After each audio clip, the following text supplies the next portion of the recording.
停咗幾日，今日開返一集。咁今日玩隻 game 就係呢一隻。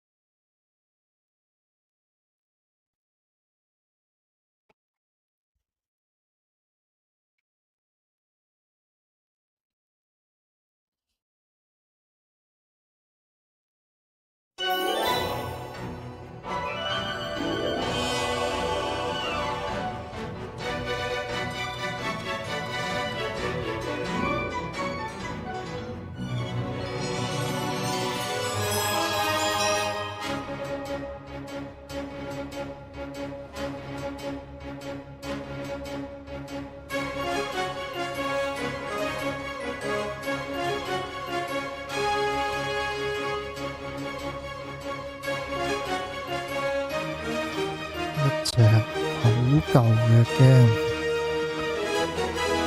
好啦，一隻卡通 game， 細個好鍾意玩。好啦，而家開始啦。好，開始之前呢，我哋睇下有啲彩蛋嘢。睇先。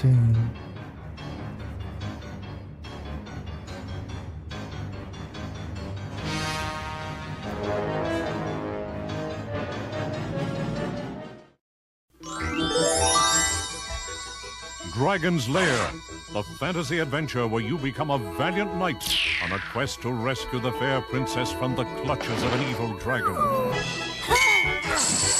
You control the actions of a daring adventurer finding his way through the castle of a dark wizard who has enchanted it with treacherous monsters and obstacles. In the mysterious caverns below the castle, your odyssey continues against the awesome forces that oppose your efforts to reach the Dragon's Lair. Lead on, adventurer. Your quest awaits.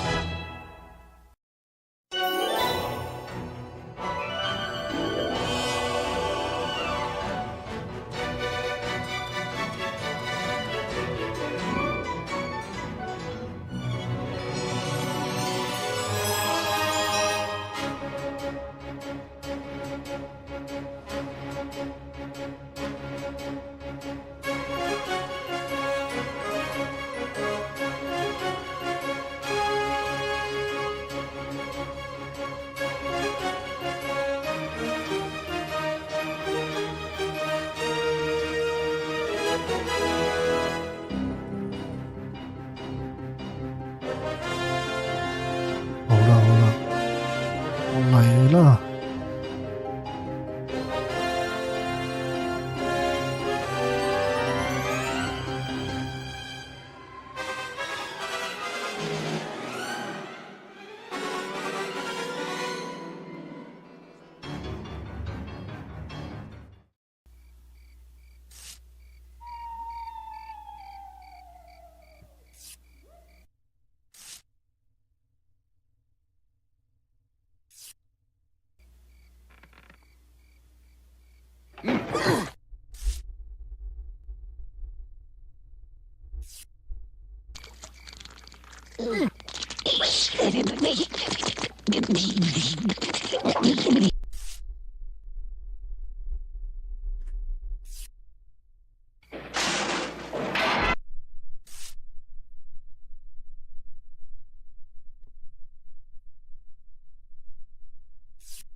Mm-hmm.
唔記得咗點玩。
我要救公主。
The cage is locked with a key. The dragon keeps it around his neck. To slay the dragon, use the magic sword.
With a key.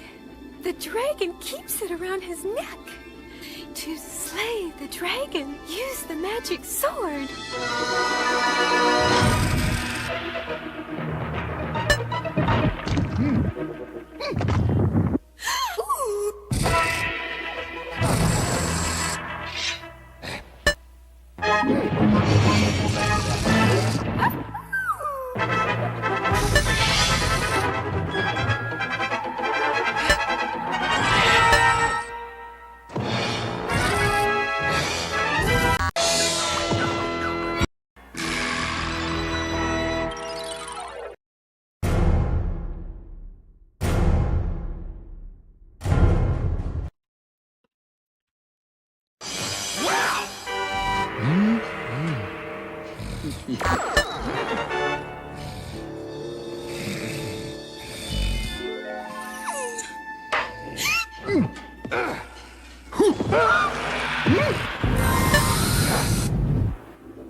dragon keeps it around his neck.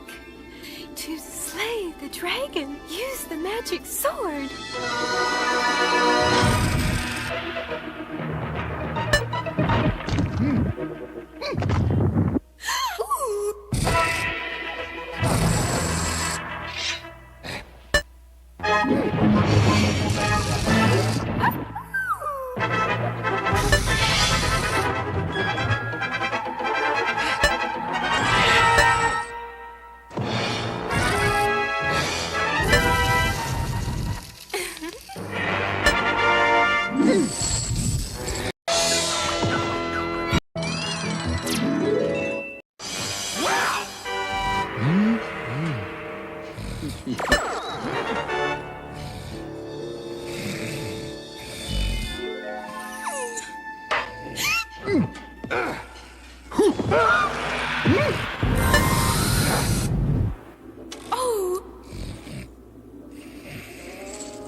Please save me. The cage is locked with a key. The dragon keeps it around his neck. To slay the dragon, use the magic sword.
咁救咗公主啦，咁我睇下其他嘢先。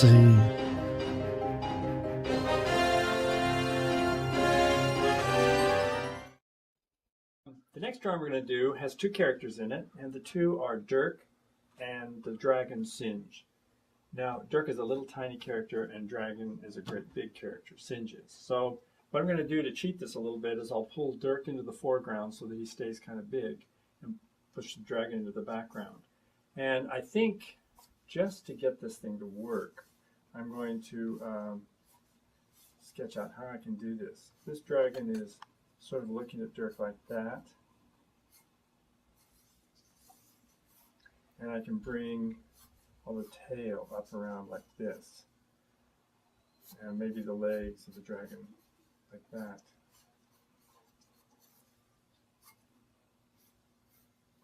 So I think that's going to work. So the dragon, what I just told you, I think is really relevant here. What's the dragon doing? Is he excited? Is he angry? Does he want to get Dirk? All of that becomes really relevant. So I get a dragon that's going to be kind of that big. So Dirk, if I turn him around and put our back to us, we're not going to see him too much. But what I could do is have him, he's just made a swing at the dragon, and he's really in the foreground up here. So I'll put his head there, maybe arms like this. There's his sword. And so I want to do it in action, because somehow the action always looks better rather than just standing there. And we'll say he has just swung the sword like that, but the dragon had stepped back and it missed. So that gives me an idea of what the picture is going to look like. Right now, I've got this down in this corner, so it looks like we're going to probably have to take the little seal and put it over in this corner, but I think it'll work. So let's get this singed dragon to work for us. Really important. I'm going to just slightly detail again, so I know what I'm drawing here. The eyes will be somewhere in there. The hard part about this dragon a lot of times is these big rims that are on his tummy. But once I kind of get the idea, then I can work with a little more confidence. I'm going to say the dragon is really, really angry or really fierce because it's going to make better drawing, which means his hands are going to take on kind of a stiff look. Shoulders up here. That's going to work great. Then I'll put all the spines and all the decoration on just a little bit later. Let's see what Dirk's going to look like. I think he's going to be looking back towards the dragon, so I got the eye line right there, and I'm going to put his eyes looking up at the guy. So it's sort of like that. Here would be his helmet. There's the Dirk nose and the Dirk frown.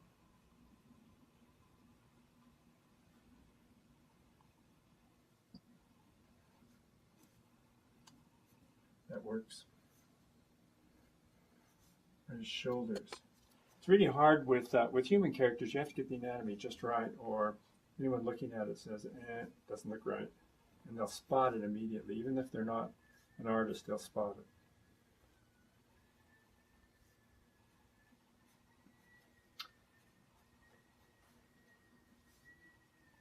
So it'll be something like this. So far I'm fairly confident. I'm going to be careful of the little skirt, not to put it on too soon because he's in motion. When a character is in motion, all the what we call the secondary action things, which would be things like cloth or hair or tails or anything like that, all of those things move according to what the character is doing. So I'm not going to put this on him yet. I'll just wait, and I'll know just what to do later on, but right now I don't know. Okay, so that gives me an idea how Dirk is going to look. So let's start detailing our dragon and see if we can't get this guy looking really terrific. Go up here. I'm going to have him, the eyes and the mouth are always really important. There's a knob on top of his head. And the brows are always a little darker than anything else. The cheeks of the dragon tell you, what he's doing. So I think the dragon has one of those mean kind of smiles on his face. And the big nostrils, which you can see.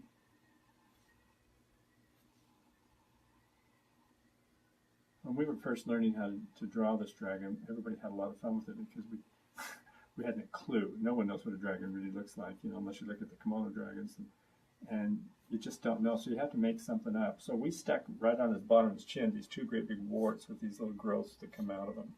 And we went up at the top of his head, on the knot on top of his head, and did the same thing, so that he has these appendages that come out of his head. And it made him really interesting. Then we thought, well, why not put sort of like out of the same point right here, we're going to put these big fan-like things on his cheeks, which are like fins. And he suddenly got very interesting. And what we use these for is whenever he looked like he had a burst of adrenaline, these things would open up and these would straighten out so that it gave us little appendages that gave him expression. We thought we were so clever in those days. Now I give him the regular dragon tongue right now rather than having him just spit the fire. So now let's head into the back of the dragon. He has all these really great looking spines on his back, which drive animators crazy. But they're also part of his charm. If you go up here like this, You have to start putting all these little lines. Now these things tell you what the perspective of the dragon is. Since it looks like we're kind of upshot, I like to kind of change the direction and make them go up so that we look like we're looking up underneath him, which I think helps. Now he's also a very strong guy, so you want to give him, you know, all the musculature that he needs to be a dragon. And also a little detail that I'm going to get more into later on is he has all these little warts all over him.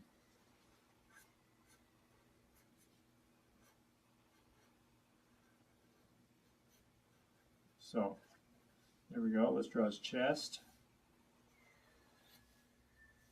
On the chest, I'm going to continue these.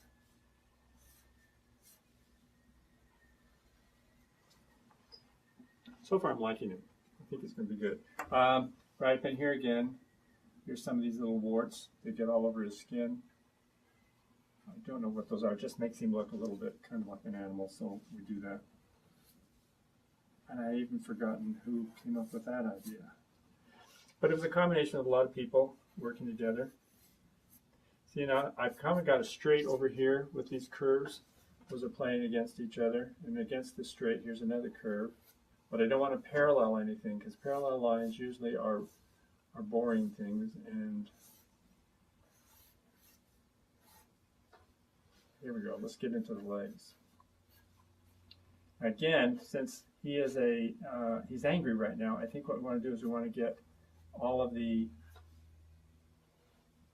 feet, the toes, the hands, the fingers, and all that to be very stiff looking, so that he's got them extended. And the claws on the end of them, it's going to make it look really, really good.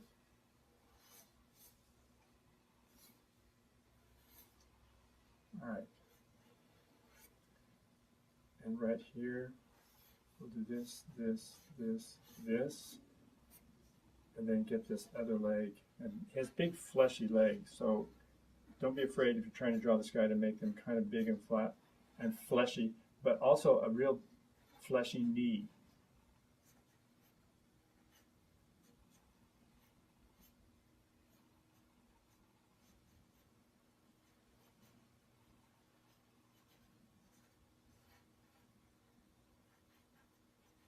There we go. And then on the spines, we won't see all the spines on the back of him. You'll see some over on this side. And then they pick up once again when you see the top of his tail.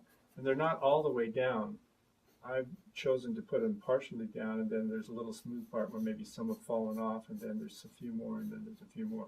And I'm using this tail to draw attention to Dirk, who's out here in the open. So this is going like this. It's leading you right to look at Dirk. There's the bottom of his tail, a few more spines, not too many. It's what you leave out sometimes that makes it look good. Okay, let's do the other hand up here. This is claws. It's almost a human looking hand, but not.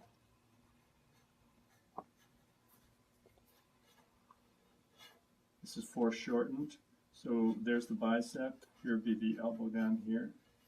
And then we decorate it with the few little warts. That does that. All right, let's finish off Dirk for us. We're almost there.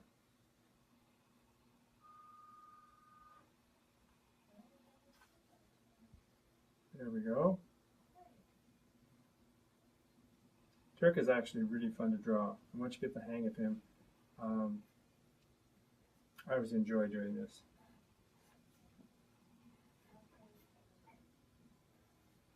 Sometimes I can't exactly talk why I'm doing some of the things, but it's sort of an intuitive process after a while.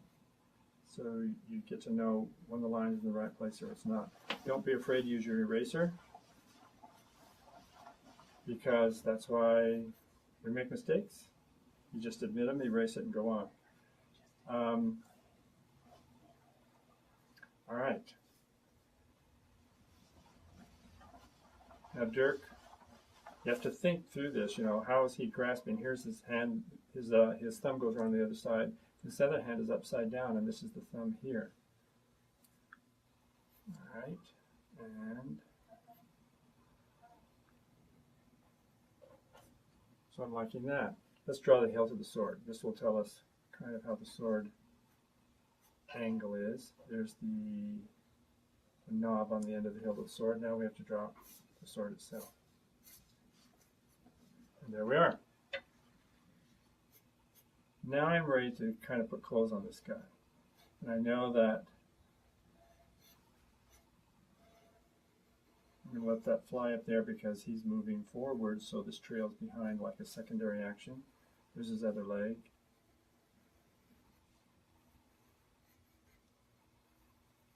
If it looks like at any time you don't like the way you've drawn this, just erase, and as long as you're drawing with a fairly soft pencil, you don't have a problem because you haven't grooved the paper. He has big, big legs down to him, almost no ankles at all. And no one knows why he has no ankles. We just accept it. So there's your Dirk. Now the last thing to stick in, of course, is these lines, speed lines that indicate the swing that he just took. And a little bit of a shadow will put him on the ground.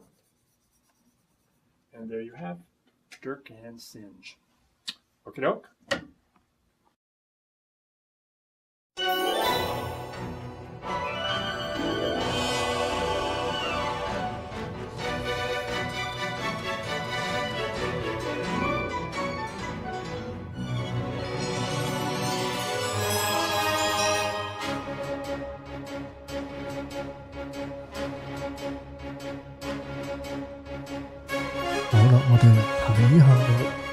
interview 先。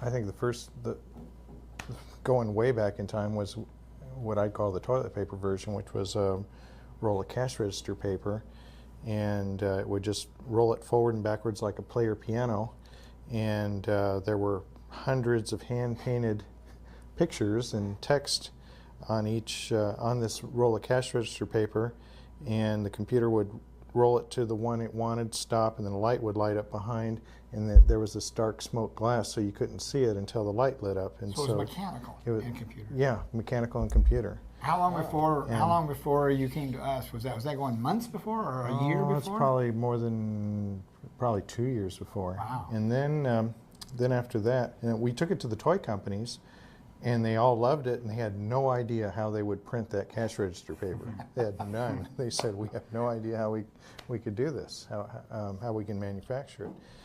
And then, so I thought, well, we came up with what I call the Rolodex. And this thing was huge, this big, giant Rolodex with double cards.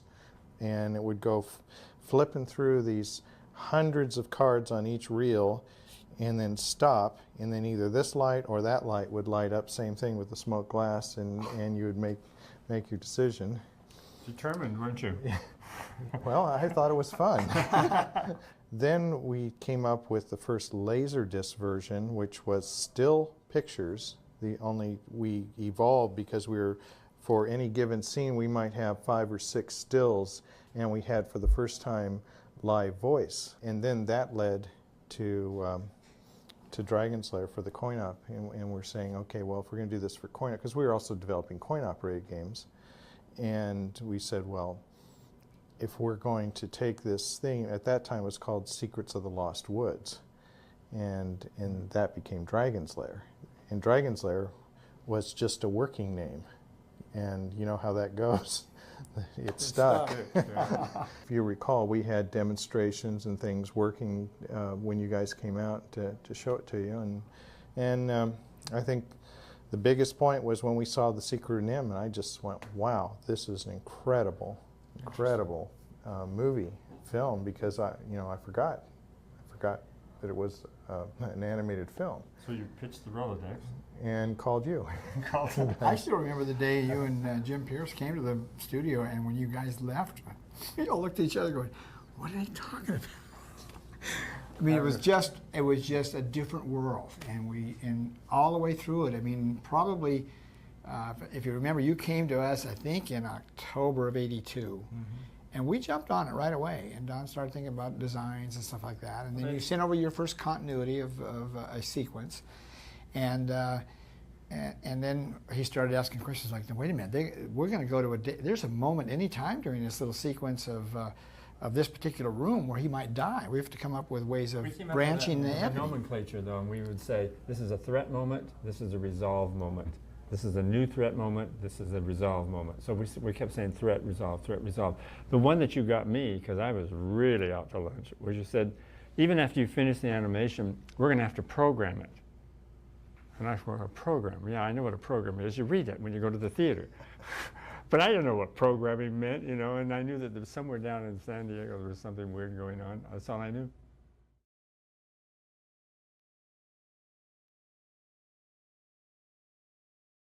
Well, it started with Rick's team, but then it...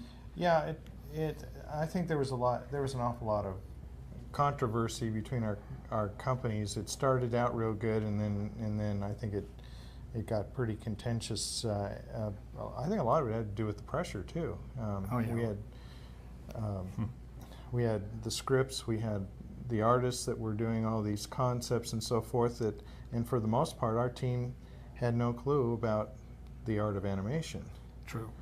And so they were coming up with things that may or may not have been animatable at all from your all standpoint. Yeah, it was sort of like we were lobbing stones at each other over a fence because we didn't know. I didn't understand your world at all, and then there was some reticence on what we were doing up there. So each was doing its own thing, what we were familiar with. We with animation, and they with the electronics. But also, Rick has a good sense of story and character, and so that's what I think was sustaining what was going on in your company. And then we were kind to grab the ball and run with it, but not knowing exactly what they were going to do with it when we reached the goalpost. Anyway, I think Dragon's Lair, the first one, would have been even better than it was, I think, if we understood each other's kingdoms a little bit better. But it was a moment of getting acquainted and we knowing what their job was and vice versa. But I believe just the story elements, that we hooked into almost immediately. And what we were trying to tell was a story of a knight who was a ne'er-do-well, who was sort of klutzy and didn't know quite what he was doing and wasn't very adept, trying to save a princess that was equally not adept. And so I think that it is absolutely getting acquainted, because we were designing from a gameplay standpoint, right, and you were having to work from how do I bring it to life from an animation standpoint. And the problem was sometimes what we were ending up with wasn't playable as a game. It was beautiful as a piece of film, but they would get it back and go, he changed it. How are we gonna play with this? The way my brain has worked in the past is that I would see something and it would come on a concept. Maybe it's just in script form or written right there, and I'd say, oh, okay. So immediately I see the visions of it and what could be. So then, in so doing, I'm not gonna let those words stop me, because we have to push further. We have to push it to a place where we get something that's really, really excellent, which again, what you're doing is building on something that's been put underneath you. Mm-hmm. Well, those who put that there are going to feel like, oh, you don't like what I did, And it isn't that at all. But I think any creative or collaborative process that's creative is that you are building on an idea all the time. This is always happening. And if you let your ego get a little bit sensitive to that, then it kind of cripples you. You should know that ideas are going to come. They come from out there somewhere. And when they come to you, it doesn't matter who births it. It's just you want to keep going for even more if you can get it even better. And I think that's what we were going through in the beginning, was how to make the best thing game-wise and picture-wise on the screen so that the viewer could enjoy it. Well, the other problem is we were in uncharted waters. Completely, so there, it was a ship without a helm sometimes, because you had never been there and we had never been there, and trying. That was fun though. Trying to. You don't know where you are. And I think we survived it in Dragon's Lair, went on to become that unimaginable success because of the fact that we really were in uncharted waters, and I think our audience, which is the kids out there, they accepted it for what it was. Yeah, I think that's what they didn't have any milestone to compare it to.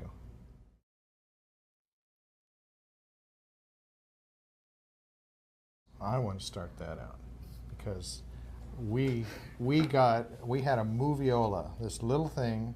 It was this big. That was how that's the only way we ever saw this film, was on a moviola. You know, the thing was about this big.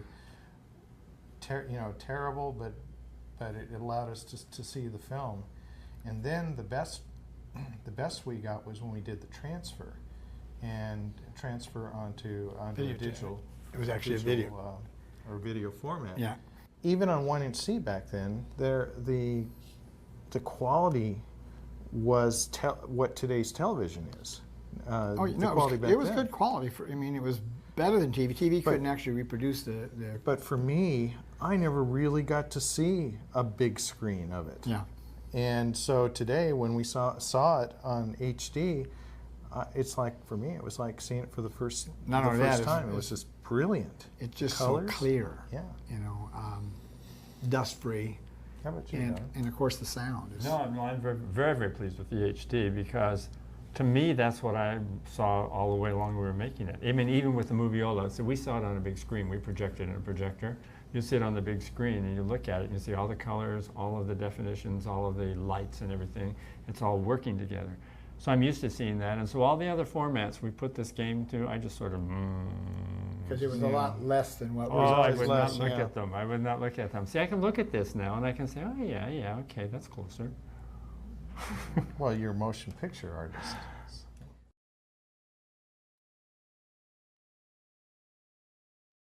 And really all that was got done was a concept, not even a game design, just a one-page concept of what it was going to be.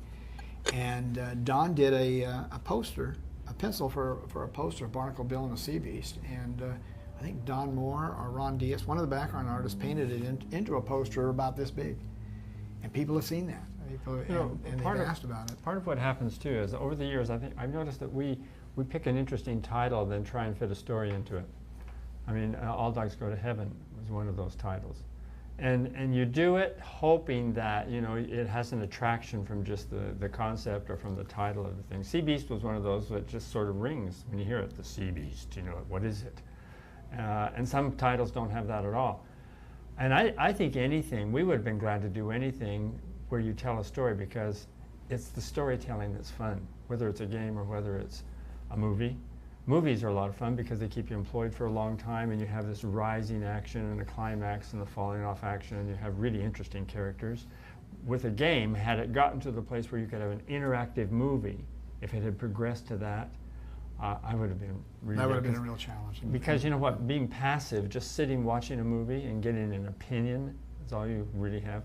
I don't think that's quite as interesting as participating in the movie somehow. Even if you're scared to death and you scream, at least you participated.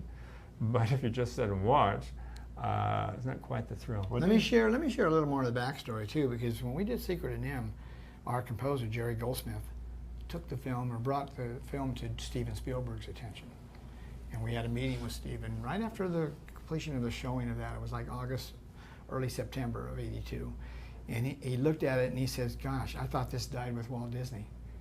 The style and the lushness of it and the effects and." It was especially complimentary on the dub, which was much fuller and richer than most animated movies done before. And he said, we need to do something together. Well, it took 2 years before he came back to us. And he came back, it's just like Rick walked in the middle of a union strike. Spielberg walks in when the game industry fell apart. Here we had a lineup of, I think Don came up in a little group of story people we had in there. Will Finn and Lorna was involved, John Pomeroy. Came up with a list of 30 games. 10 children games that were educational and teaching how to do addition and subtraction and multiplication. They were little stories, and the computer would bring up random things like 1 + 3 =, and you had to give the right answer for the story to continue. It would be animated. And then we had 10 moral games for children that taught, morals, like the story of Cinderella, but we called it, I think, Cinder Mouse. Cinder Mouse, right. And then there were 10 action games for teenagers. And so they had a poster for every one of those, and one of those was Barnacle Bill and the Sea Beast. We trotted those off we had done 2 animatics, or was it just one? I think it's just one. We did an 8-minute animatic of something called Dottie Do the Sum. It was a character named Dottie, D-O-T-T-I-E. And we did an animated 8-minute piece, and IBM took it out and did a $100,000 survey with it, and parents were thrilled with the idea. But they said, well, there's just not enough players in the home for Laserdisc. Hardware. And we said, we're making razor blades. Give the players away. This is something that is going to lead into other and new technology. We didn't get any comers. So just at the time that failed, up stood Spielberg saying, I found something. It's called An American Tale. I'd love to do that article, Bill. Yeah, it would. I think maybe the wouldn't necessarily be an arcade game, although you could test it in arcades to find out if it would work. But with the ability to do interactive DVD now, I mean, it seems to me that you've got a lot more homes that are equipped to play such a game. I mean, I thought it was interesting that Digital Leisure came up with a way to play Dragon's Lair using your remote controller on your DVD player. I mean, you know, with forward, back, you know, select for the button, and kids can play it with one hand, or parents. Yeah, it's amazing because they weren't designed to be used for that way. No one really thought of that. But and even those 30 games that we had designed for to work with IBM for that were educational, or they were just basically action adventure activity games for teenagers, and then but especially the ones that were 3 to 5 or 6 year olds learning math, learning all the forms of math, you know, adding, subtracting, multiplication, you know, where they have to do some memorization of your timetables and your numbers. Everybody saw it as being very helpful, and I don't think it's any different today. I think that's something that done probably even in a CG format, which the kids are used to now.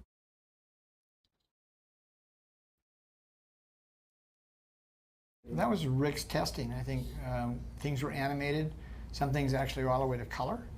Some weren't. I know Digital Leisure took the gargoyle sequence. We were able to find all of the pencil tests, and were able to send those up to Digital Leisure, and they actually colored them and used the backgrounds and produced a version of it that the fans could all see. But those sequences were taken out because Rick's group, when they did the pay testing, bringing you know, game enthusiasts in and paying them an hourly salary to play the game and tell them what works and what doesn't work, those sequences were hard to understand and hard to play. They downright boring. It said, no, that sequence doesn't work, doesn't interest me, and it's difficult to get through. So that's an easy thing, though. That's a really an easy thing to go through, because in movies all the time, a movie starts out really, really good and then it sags. And you say the material's bad, cut it out, you know, so then you have to hook it together again. And movies are always, they're sagging. And the sag moment is the moment that you're not doing anything very interesting.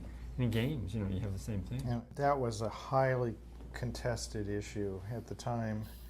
And it got left out in terms of the gameplay because we just found it was too hard for an opening gambit into the game. It was too difficult, too many people were getting frustrated and they walk away from the machine, wouldn't put any more quarters in. So we basically just had to let it go. We didn't want to, but we found that for the average Joe Blow just starting, that's their first impression, and if they can't be successful at it, they're not going to keep putting money into the machine. So I think when those one-eyed tentacles came out of the water, it was really handsome to look at. At the same time, it was a shock, and they wouldn't even be thinking about what move they had to make. And they couldn't figure it out. So they couldn't figure it out. So, you know, and if they did figure it out, it actually jumped over the final action of that, you know, him breaking through and falling into the water. A coin operator has always been a true test of the quality of a game, because you're really asking a kid to reach into his pocket and pull out more money. And the game better be really good for him to reach into his pocket and pull out more money.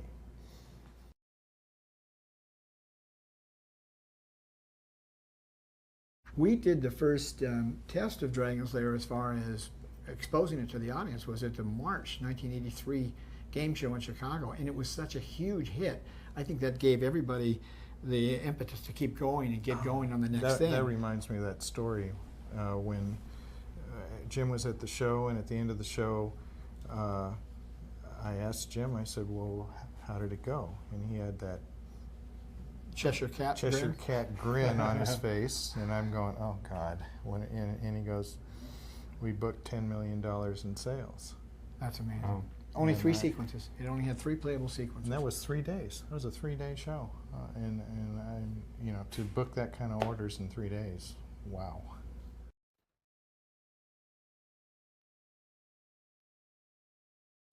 Let's see, my favorite scene in Dragon's Lair, let me think.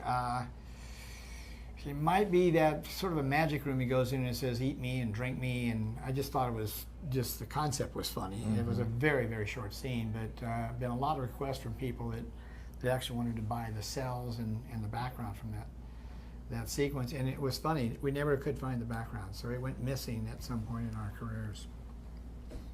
For me, it was definitely the final scene. Oh, me too. Sequence 13. Yes. Yeah, To me, that made the game. That was the payoff. the dragon. No, I really think there was a real payoff there. Probably because of all those Playboy magazines that Don was Yeah, using to that was find part of model. the payoff. Yeah, Why? absolutely. I never looked at a Playboy magazine. I found it interesting that all the kids knew about that, but there was never a peep in the press. Yeah. It's kind of amazing that no one mentioned. Maybe those that. kids recognize the poses.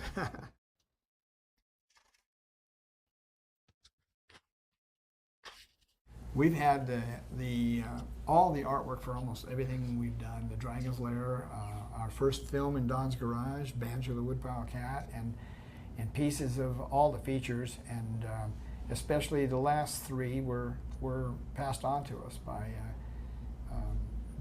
the owners of the product.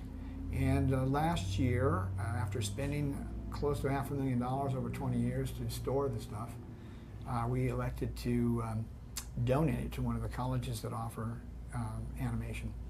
So the entire archive, which would fill a 2,000, I guess you'd have to multiply it into a cube. It was very tall shelves, industrial shelves, that every shelf was filled with our archive. And that is all with the Savannah College of Art and Design and at the disposal of those art students.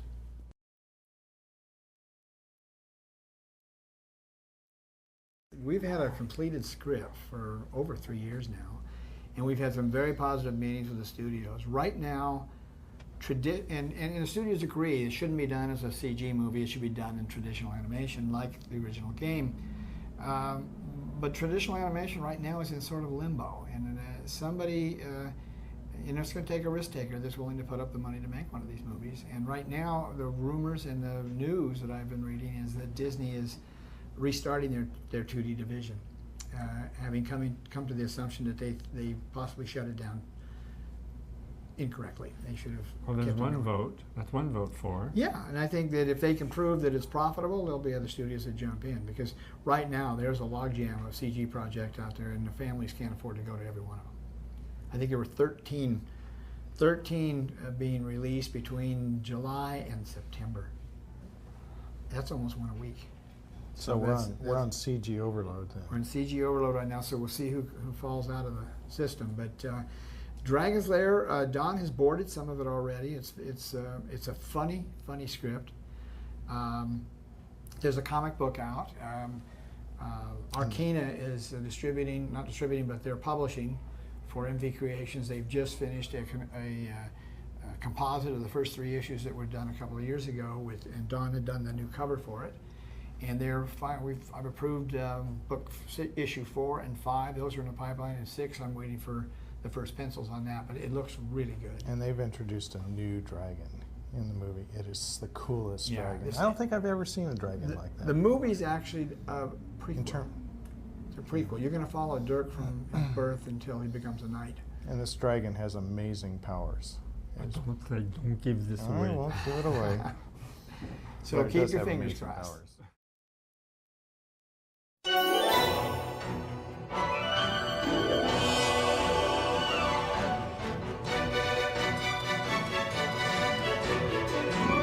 一隻好珍貴嘅 game，咁睇翻佢個訪問，咁好有紀念價值。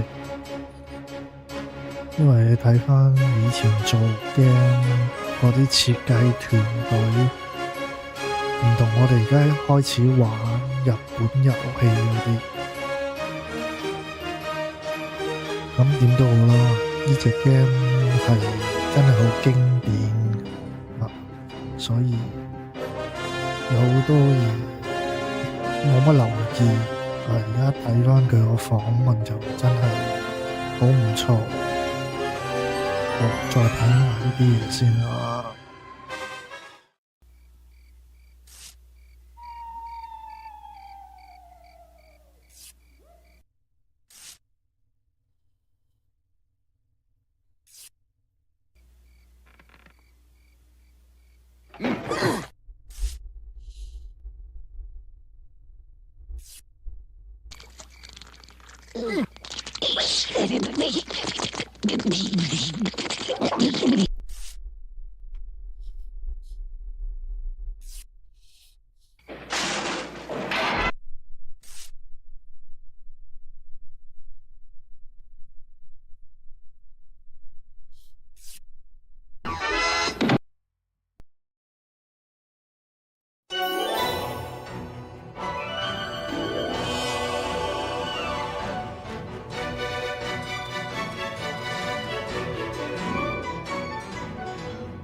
好，試多次先。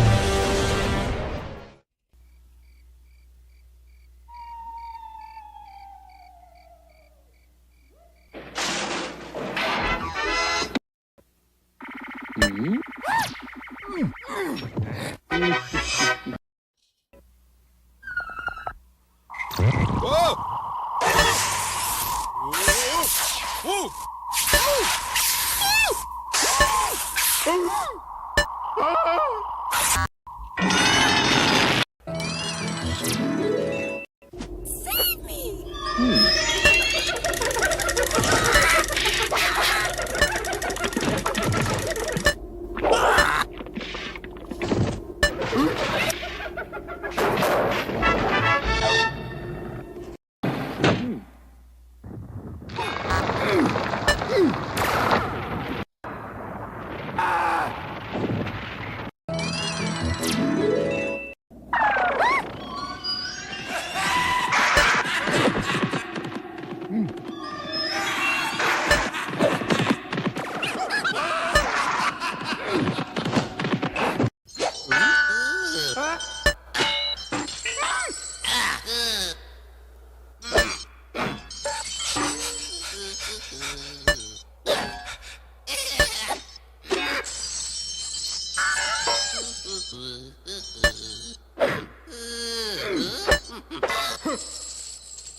Save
me!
Save me!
Save me!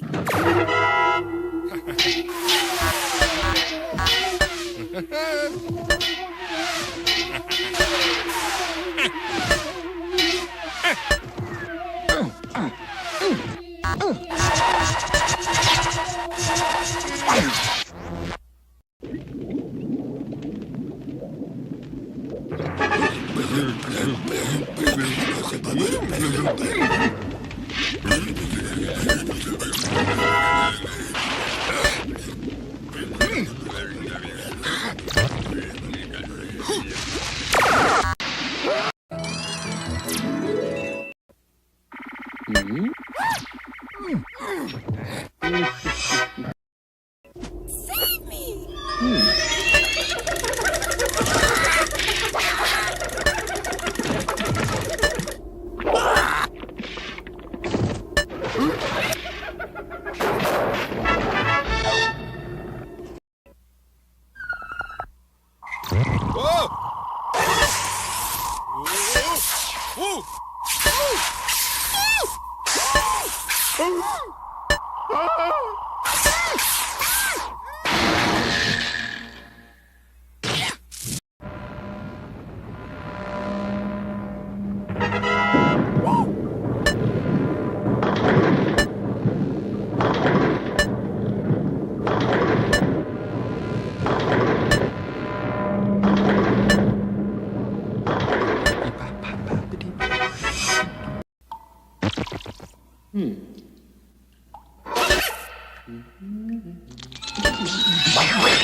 Oh!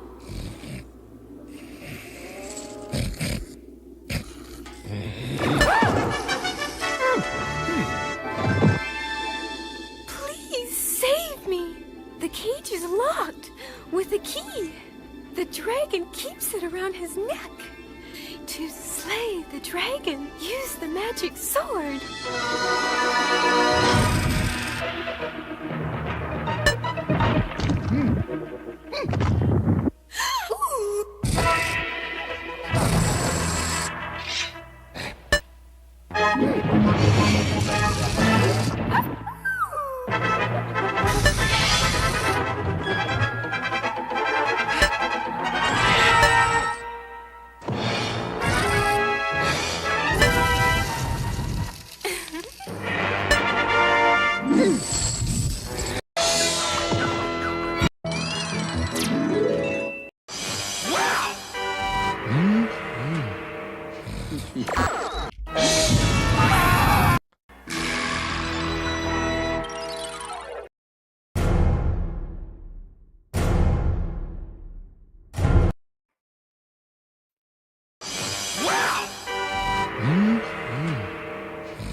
Oh!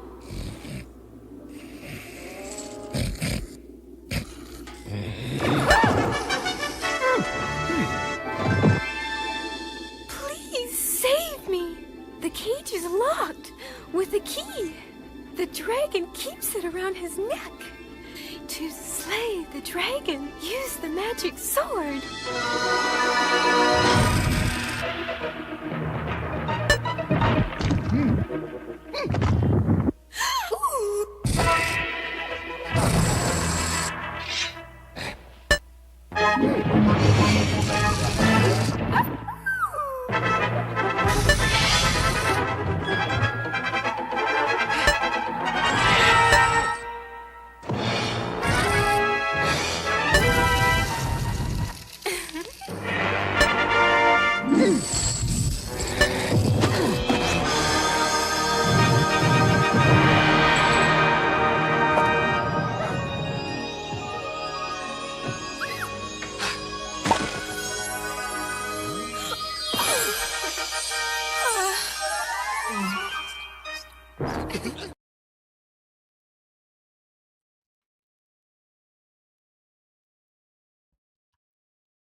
好啦，今日玩住咁多先。